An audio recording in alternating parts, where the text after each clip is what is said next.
Okay mga master, ito may share lang ako sa inyo mga master. May in-order kasi akong ito yung smart remote control. Yan. Baka gusto nyo rin ganito mga master. Ang ganda kasi talagang gamit na gamit sa atin, lalo na yung mga nagsiservicing housing, ganun, pupunta sa mga customer bahay-bahay. Napakagamit siya mga master kasi itong na to, itong device na to, nagagamit natin siya sa kahit anong brand ng unit. Like, basta lahat ng brand kaya niyang i-control. At saka pinakamaganda pa nito mga kamaster, kahit TV, pwede niyang i-control. So, ngayon, ito mga kamaster, ito siya. Oh, buksan natin ito. So, kasi binuksan ko na.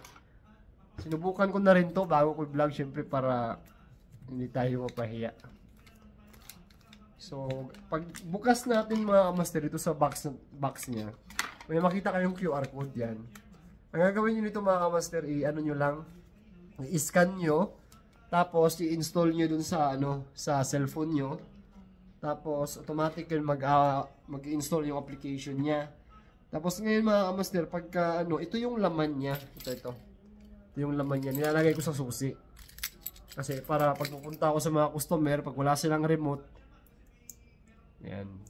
Kaya ko i-control yung remote nila. Kahit anong brand. Ito lang kaliit to. Ganito lang siya kaliit. Yan. Makita nyo. Sobrang liit lang niya. Tapos pag ginagamit natin itong mga kamaster, may makikita kayong ilaw dito sa dulo. So, bali ganito pala itong mga kamaster. C-type lang ito siya mga kamaster. Pwede ito siya sa iPhone. Ng mga C-type. At saka Android. Lagay lang natin dito sa cellphone natin. Ganyan. Kabit natin dito. Tapos, pakita ko sa inyo, i-control natin yung aircon dito sa kwarto, tsaka yung TV, para makita nyo talaga kung effective siya or hindi. So, ganun lang mga master. Paano ba? Sige, testing natin. Pakita ko sa inyo kung paano natin gawin. Okay? So, napakaganda pagka kung gusto nyo nasa online to, mura lang siya. Sige. Okay, so, after nyo ma-scan mga master, itong QR code na to, ito yung lalabas pag na-install nyo na sa cellphone nyo. Ito.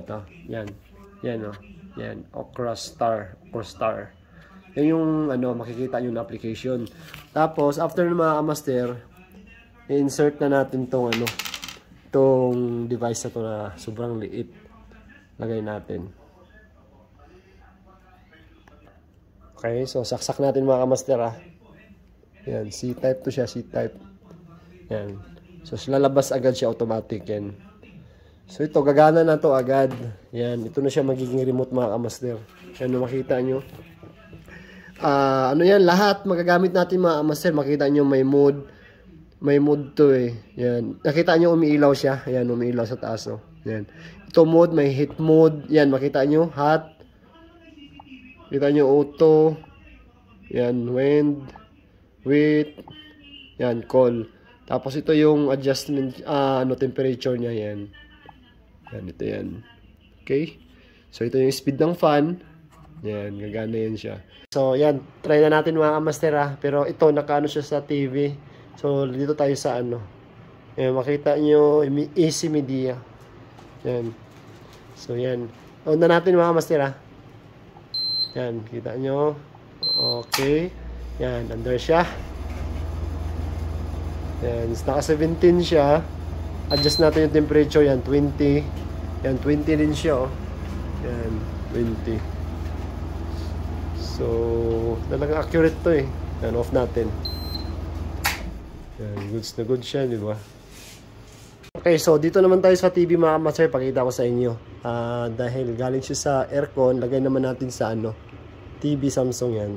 TV Samsung kasi Samsung yung TV natin So yan. So pakita ko sa inyo mga kamaster i-off natin, mag-off din yung TV. Yan. Kita nyo? I-on natin. Yan, kita nyo yung dulo umiilaw siya. Yan. So adjust natin yung volume. Yan, kita nyo yung volume, nag-adjust din siya. Ulit. Kasi medyo blurred siya Yan, adjust natin volume Yan, kita nyo mga master, nag-adjust din siya. So, i-off natin ulit. Para makita nyo talaga. Off. Okay. So, nag-off siya. The best mga master, di ba? Yan, kung gusto nyo, kahit hindi kayo technician or kahit basta may TV, may aircon ka, tapos kailangan mo ng ganito. So, lalo na pag nawala na yung mga remote nyo kasi medyo matagal na yung unit nyo or wala kayong mabilhang remote, pwede nyo lang gamitin to. Tapos, kahit anong brand kasi na kukontrol niya. So, goods na goods siya. Diba? Kasi katulad, minsan, nasa labas kami, kakain kami, tapos yung aircon sobrang lamig. So, pwede natin ma-adjust ng gamitin natin itong cellphone to, tsaka itong device na to. Or minsan kung mainit naman, pwede natin palamigin. So, goods siya. So, yun lang mga master. Baka gusto nyo rin, or lang kayo sa online. So, tayo po watching. Ingat lagi.